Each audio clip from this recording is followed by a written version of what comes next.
श्रीगणेशाय नमः। गुरुर्ब्रह्मा गुरुर्विष्णु गुरुर्देवो महेश्वर गुरुर्साक्षात् परब्रह्म तस्मै श्रीगुरुवे नमः। त्वमेव माता च पिता त्वमेव त्वमेव बन्धु च सखा त्वमेव त्वमेव विद्या द्रविणं त्वमेव त्वमेव सर्वं मम देव देव।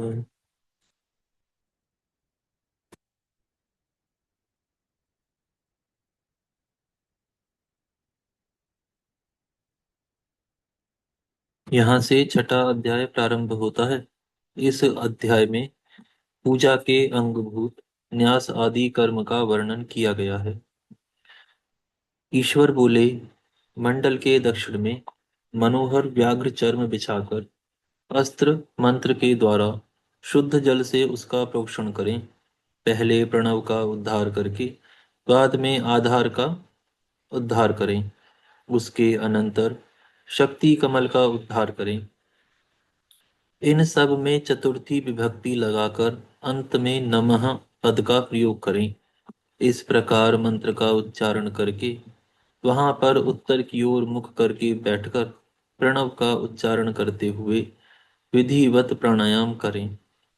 अग्नि रीति भस्म इत्यादि मंत्र का उच्चारण कर मस्तक पर भस्म लगाएं। उसके बाद गुरु को नमस्कार कर मंडल की रचना करें। मंडल में त्रिकोण तथा वृत्त की रचना कर उसे चतुरस्र चतुरस्त्र के द्वारा बाहर से आवेष्टित करें। फिर ओम मंत्र से उस पर आधार सहित शंख रखकर उसकी भी अर्चना करें। तदनंतर प्रणव का उच्चारण कर शुद्ध तथा सुगंधित जल से शंख को पूर्ण करें। प्रणव का उच्चारण कर गंध पुष्प आदि से शंख का पूजन करके पुनः 7 बार प्रणव से अभिमंत्रित कर धेनु मुद्रा तथा शंख मुद्रा प्रदर्शित करें। पुनः अस्त्र मंत्र से अपना तथा गंध पुष्प आदि पूजा सामग्रियों का प्रोक्षण करें। उसके बाद 3 बार प्राणायाम करके ऋषि आदि का न्यास करें। इस सौर मंत्र के देवभाग ऋषि हैं, गायत्री छंद है और सूर्य रूप महेश्वर इसके देवता हैं। ह्राम ह्रीं ह्रूम ह्रीं ह्रौं हरा इत्यादि मंत्रों से न्यास करें। फिर अस्त्र मंत्र से आग्नेय कोण के कमल को प्रेक्षित करें। विद्वान पुरुष उस कमल पर पूर्वादि क्रम से प्रभुता, विमला तथा सारा की आराधना कर उनका पूजन करें। इसके बाद कालाग्नि रुद्र आधार शक्ति अनंत पृथ्वी मणि द्वीप कल्प वृक्ष का उद्यान मणिमय ग्रह एवं रक्तपीठ की पूजा कर उसके पाद स्थान में चारों ओर पूर्वादि क्रम से धर्म, ज्ञान, वैराग्य और ऐश्वर्य का तथा आग्नेय आदि 4 कोणों में अधर्म आदि का पूजन करें। माया बीज से नीचे के भाग का आच्छादन और विद्या बीज से ऊर्ध्व भाग का आच्छादन कर पूर्वादि दिशाओं में क्रमशः सत्व, रज तथा तम का पूजन करें एवं मध्य में क्रमशः दीप्ता, सूक्ष्मा, जया, भद्रा, विभूति, विमला, अमोघा और विद्युता की भी पूजा करें। इसके बाद सर्वतोमुख कंदनाल, सुशिर, कंटक, मूल, पत्र, किंजलक तथा आत्म प्रकाश का पूजन करें। फिर पंचग्रंथि, कर्णिका, कमलदल तथा केसरों का पूजन करें। तदनंतर कमल के केसर पर ब्रह्मा, विष्णु, रुद्र, आत्मा, अंतरात्मा, ज्ञानात्मा तथा परमात्मा का पूजन कर सौर नामक योग पीठ की पूजा करें। तदुपरांत मंत्रवेत्ता सिंहासन के ऊपर मूल मंत्र से मूर्ति की स्थापना करें। तत्पश्चात संयत प्राण होकर उसी मूल मंत्र से मूलाधार में स्थित आधार शक्ति को पिंगला नाड़ी के मार्ग से ऊपर उठाएं। मंडल में स्थित अत्यंत तेजस्वी तथा सिंदूर के समान अरुण वर्ण वाले देवी पार्वती सहित अर्धनारीश्वर भगवान को पुष्पांजलि में आकृष्ट करें, जिनके हाथों में रुद्राक्ष की माला, पाश, खटवांग, कपाल, अंकुश, कमल, शंख और चक्र विराजमान है, जिनके 4 मुख और 12 नेत्र हैं। उन सौर रूप महादेव के हृदय कमल के मध्य में सर्वप्रथम प्रणव का उद्धार करके पुनः ह्राम ह्रीम सह का उद्धार करें। तत्पश्चात प्रकाश शक्ति सहितम मार्तंड मावाह यामी नमः इस मंत्र से सूर्य रूप महेश्वर का आवाहन करके आवाहनी नामक मुद्रा के द्वारा स्थापन आदि क्रियाएं संपन्न कर मुद्रा प्रदर्शित करें। ह्राम ह्रीम ह्रूम ह्रीम ह्रूम ह्राम इन मंत्रों से अंगन्यास तथा करन्यास करें। पंचोपचारों को परिकल्पित करके पद्म केसरों में मूल मंत्र से षडंग ह्राम ह्रीम आदि की 3 बार अर्चना करें। हे महेश्वरी, तदुपरांत विज्ञ साधक अग्नि, ईश्वर, राक्षस, वायु आदि चारों मूर्तियों का क्रमशः दूसरे आवरण में पूजन करें। हे देवी पार्वती, पूर्व से लेकर उत्तर दल के मूल भाग तक मैं आदित्य, भास्कर, भानु तथा रवि का एवं ईशान आदि चारों कोणों में अर्क, ब्रह्मा, रुद्र तथा विष्णु जी का इसी प्रकार तृतीय आवरण में पूजन करें। पूर्व आदि दलों के मध्य में सोम, मंगल, बुध, बृहस्पति, शुक्र, शनेश्चर, राहु तथा केतु का पूजन करना चाहिए, अथवा द्वितीय आवरण में ही 12 आदित्यों का पूजन करें। तीसरे आवरण में 12 राशियों का पूजन करें।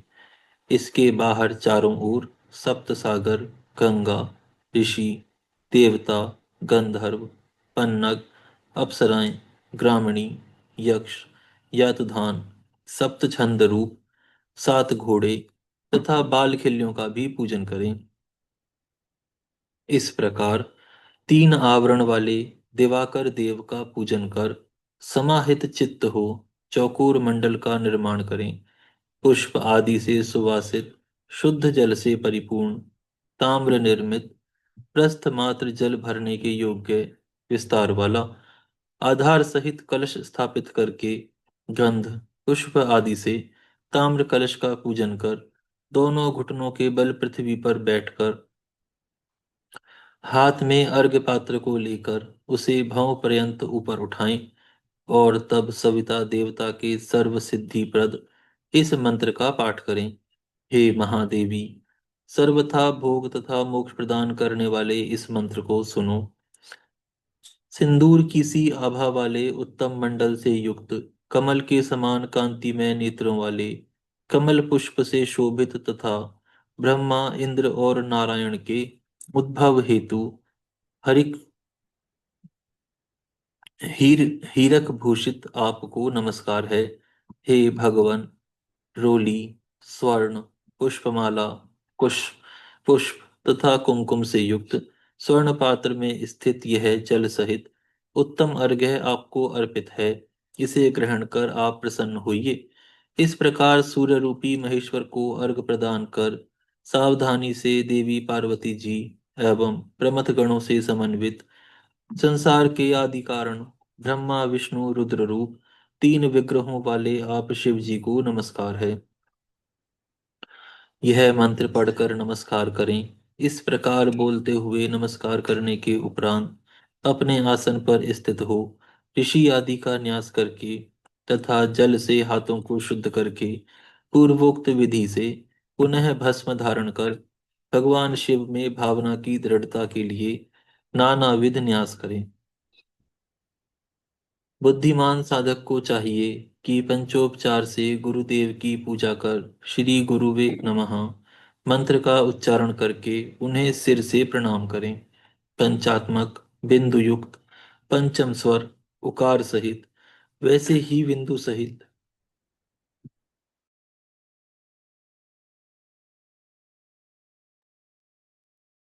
वैसे ही बिंदु सहित पंचम स्वर रहित तथा पुनः पंचम स्वर सहित का उद्धार कर बिंदु सहित आकार तथा संवर्तक बीज का उच्चारण करें। इस प्रकार क्रमशः बीजों का उद्धार कर दोनों भुजा तथा उरु को झुकाकर बुद्धिमान पुरुष गुरु तथा गणपति भगवान को प्रणाम करें। उनके अनंतर हाथ जोड़कर देवी दुर्गा तथा क्षेत्रपाल देव को प्रणाम करें। ओम अस्त्राय फट इस मंत्र का 6 बार उच्चारण कर हाथों को शुद्ध करें।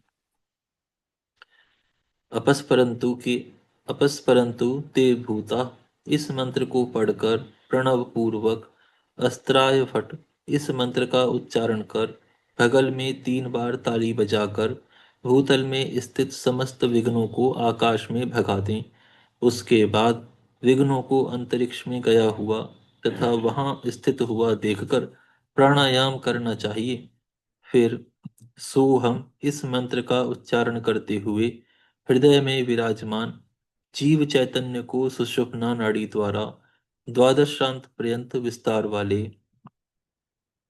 सहस्त्र दल कमल में स्थित चैतन्य में चंद्रमंडल में विराजमान चिद्रूप परमेश्वर के साथ योजित कर दें। वायु, अग्नि तथा जल के बीज मंत्रों सहित 16, 64 एवं 32 प्राणायामों के द्वारा रेचक आदि के क्रम से शोषण, दाह तथा प्लावन अपनी अपनी वेद शाखा में निर्दिष्ट मंत्रों से करें।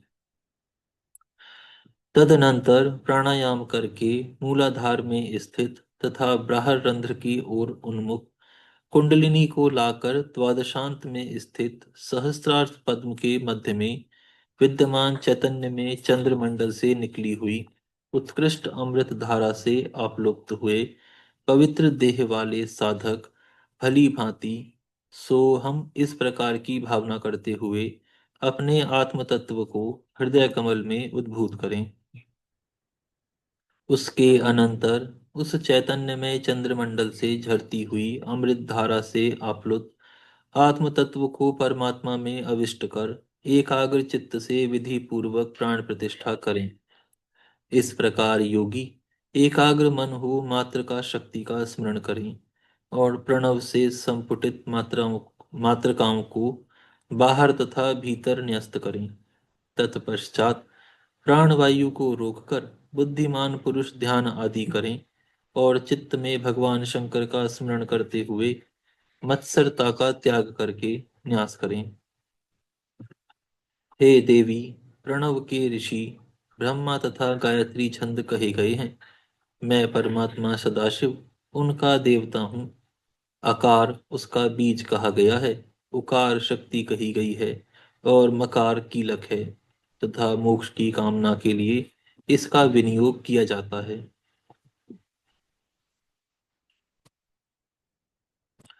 हे देवेशी, दोनों अंगूठों से लेकर दोनों हाथों के तल भाग को शुद्ध कर ओम का उच्चारण करके कर न्यास करें। दाहिने दा दाहिने हाथ के अंगूठे से प्रारंभ कर बाएं हाथ की कनिष्ठ अंगुली पर्यंत पूर्ववत क्रम से न्यास करें। अकार, उकार और बिंदु सहित मकार इसके अंत में नमः लगाकर हृदय आदि का स्पर्श कर न्यास करें। सर्वप्रथम अकार का उद्धार कर चतुर्थी एक वचनांत ब्रह्मात्म शब्द के अंत में नमः लगाकर ब्रह्मात्मने नमः इस प्रकार कह करके हृदय का स्पर्श करें। उकार पूर्वक विष्णु शब्द का शिरः प्रदेश में न्यास करें। मकार पूर्वक रुद्र शब्द का शिखा में न्यास करें। हे देव देवेशी, इस प्रकार कहकर मंत्र को जानने वाला मुनि सावधानी से कवच, नेत्र तथा मस्तक का भी न्यास करें। इसी प्रकार अंग, वक्त्र तथा कला भेद से पंच ब्रह्म को सिर, मुख, हृदय, गुह्य तथा चरणों में भी न्यस्त करना चाहिए।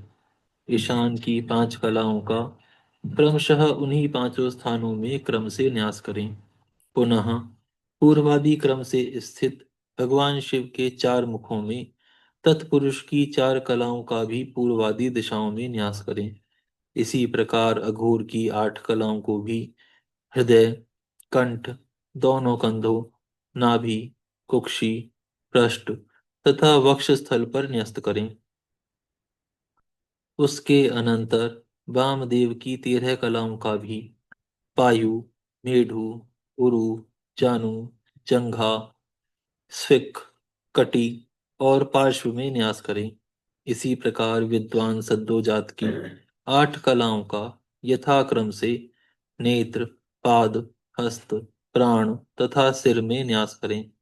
इस तरह ईशान की 5, तत्पुरुष की 4, अघोर की 8, वामदेव की 13 और सद्यजात की 8, 38 कलाओं का न्यास करके प्रणव वेता बुद्धिमान पुरुष को चाहिए कि वह प्रणव न्यास आरंभ करे। हे परमात्मन विबोधिनी, दोनों बाहुओं, केहुनी, मणिबंध, पार्श्व, उदर, जंघा, दोनों पाद और पीठ में प्रणव न्यास करके न्यास ज्ञाता हंस न्यास करें। यहाँ पर यह अध्याय पूर्ण होता है।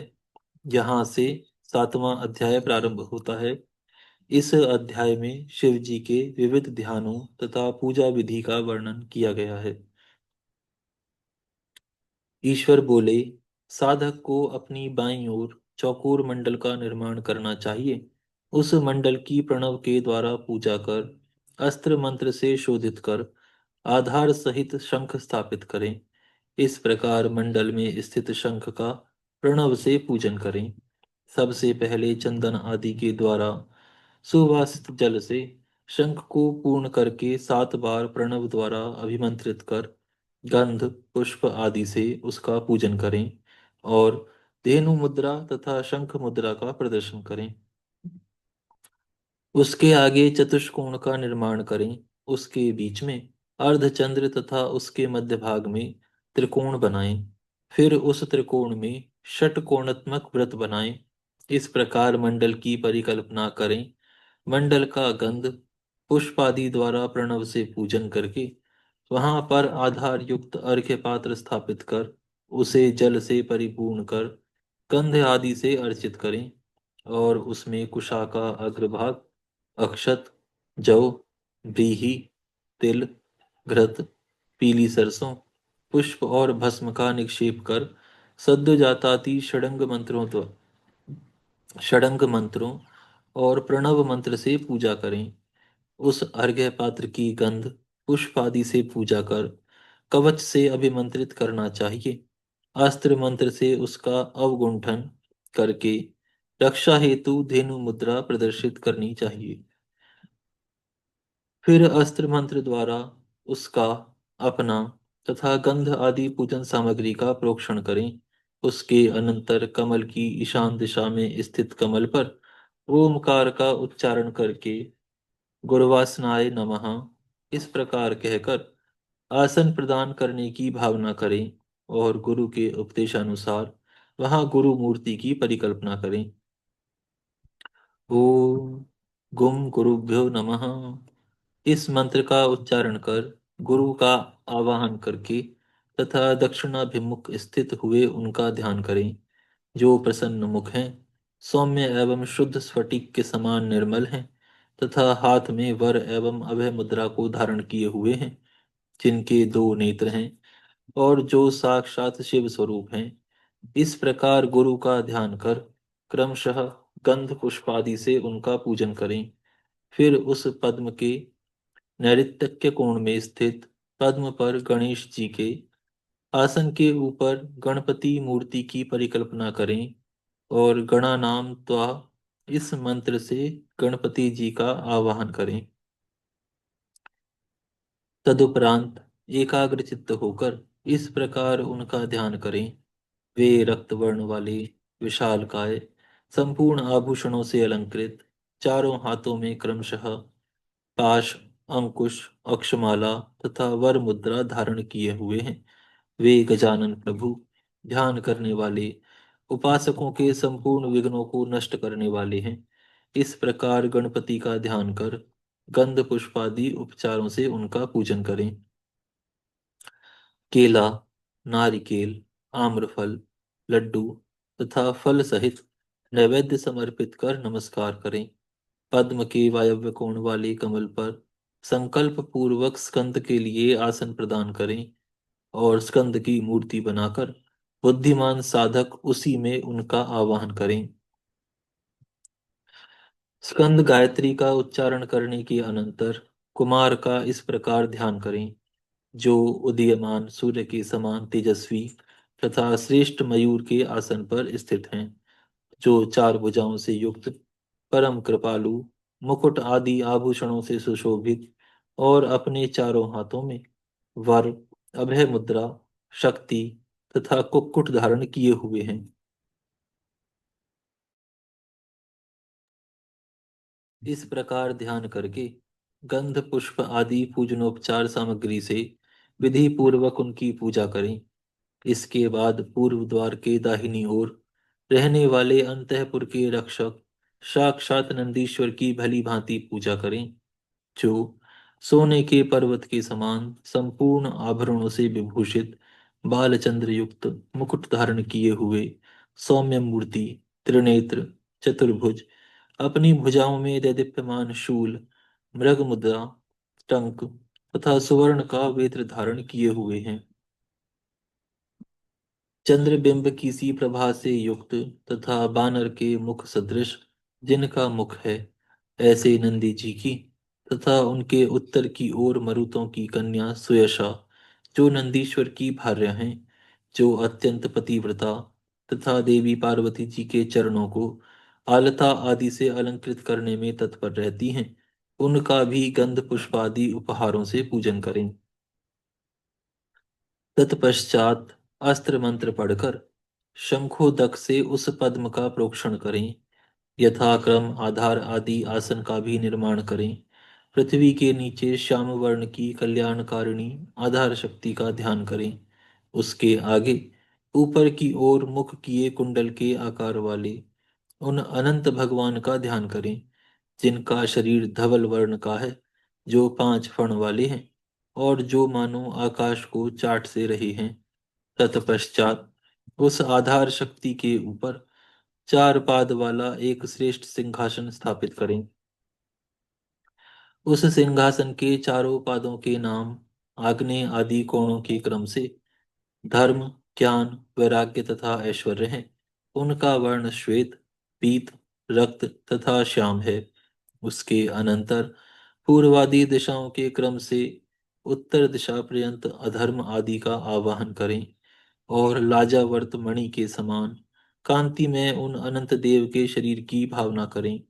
उसके अनंतर कमल के अधश्छद, ऊर्ध्वछद, कंद, नाल, कंटक, दल और कर्णिका में इस प्रकार भावना कर क्रमशः उनका अर्चन करें। दलों में आठों सिद्धियों तथा केसरों में रुद्रा, वामा आदि आठों शक्तियों की पूर्व आदि के क्रम से चतुर्दिक भावना करें।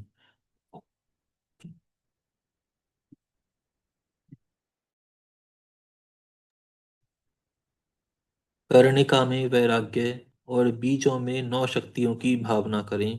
इसी प्रकार वाम आदि शक्तियों की पूर्वादि दिशाओं में कल्पना कर बाद में मनोन्मणि की कल्पना करें। कंद में शिवात्मक धर्म, नाल में शिवाश्रय भूत ज्ञान, कर्णिका के ऊपर आग्नेय मंडल, चंद्रमंडल तथा सूर्यमंडल का ध्यान करें। आत्मा, विद्या तथा शिव, इन तीनों तत्वों की कल्पना करने के अनंतर सभी आसनों के ऊपर सुख कर चित्र विचित्र पुष्पों से उद्भासित तथा परव्यो मावकाश नाम वाली विद्या के द्वारा अत्यंत प्रकाशमान आसन की मूर्ति के उद्देश्य से पुष्प अर्पित करते हुए परिकल्पना करें। तत्पश्चात आधार शक्ति से आरंभ कर शुद्ध विद्या आसन, विशुद्ध ज्ञानासन पर्यंत ओमकार सहित चतुर्थी विभक्ति के अंत में नमः लगाकर नाम मंत्रों का उच्चारण करके विद्वान साधक पूजन करें। यही विधि क्रम सर्वत्र है। मुद्रा, वित्त, पुरुष, अंग, मुख तथा कला के भेद से उन सद्योजातादि 5 ब्रह्म देवताओं को पूर्ववत उनकी मूर्ति में क्रमशः विन्यस्त करें। फिर पुष्पांजलि हाथ में लेकर देवता का आवाहन करें। सद्योजातम प्रपद्यामि से लेकर शिवो में अस्तु सदा शिवोम यहाँ तक मंत्र का उच्चारण करते हुए मूलाधार से उठे हुए नाद का 12 चक्रों की ग्रंथियों को भेद कर ब्रह्मरंध्र पर्यंत उच्चारण कर ओमकार से प्रत्यक्ष होने वाले शिव जी का इस प्रकार ध्यान करें कि वे सदाशिव शुद्ध स्फटिक के समान वर्ण वाले, निष्कल, अक्षर, सभी लोकों के कारण, सर्वलोकमयी, परम तत्व, बाहर तथा भीतर सर्वत्र व्याप्त होकर स्थित, अणु से अणु तथा महान से महान, भक्तों को बिना प्रयत्न दिखाई पड़ने वाले ईश्वर, अव्यय, ब्रह्मा, इंद्र, विष्णु, रुद्र आदि देवगणों को भी दिखाई ना देने वाले, वेदों के सार स्वरूप, विद्वानों के द्वारा अगोचर सुने जाने वाले, आदि मध्य अंतरहित और भव रोगियों के लिए औषध स्वरूप हैं। इस प्रकार एकाग्रचित्त हो परमेश्वर का ध्यान करके पृथक पृथक मुद्राओं का प्रदर्शन करते हुए उनका आवाहन, स्थापन, सन्निरोध, निरीक्षण तथा नमस्कार करें।